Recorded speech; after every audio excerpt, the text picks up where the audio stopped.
चाषी माने तांकर वर्षकर उत्पादक सामग्री विपणन करने पर आशंकार अछंती खरारे काकरे मंडी रे पड़िकी रोचंती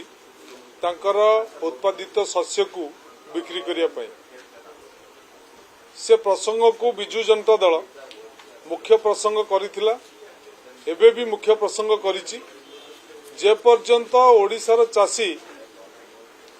सुरुखुरे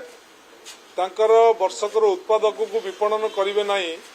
से पर्यंत विजु जनता दल स्वर उत्तोलन करिया कथा करिवो।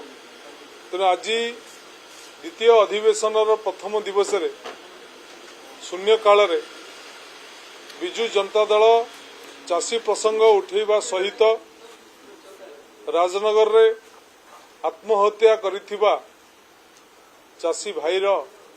कथा विधानसभा उपस्थापित करथिले एवं धन्यवाद देवी बाचस्पति महोदय को। बाचस्पति महोदय एक स्वतंत्र रूलिंग देइचंती निर्दिष्ट भाव में अधिवेशन भितर उक्त घटना को तदंत करके रिपोर्ट दाखल करिया पाए। तेणु सरकार को आमे चेतई देलु चेतई दउचु जे राजनगर रे जो भली चाषी भाईटी मंडी रे हरास होइकरी आत्महत्या कला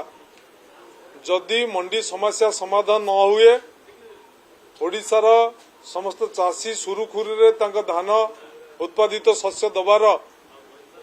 सुजोग न पाती ताले यही घटना बढ़िबार आशंका अच्छी। तेणु बेल थाऊ थाऊ सावधान नीति रे सरकार तुरंत चाषी मानकर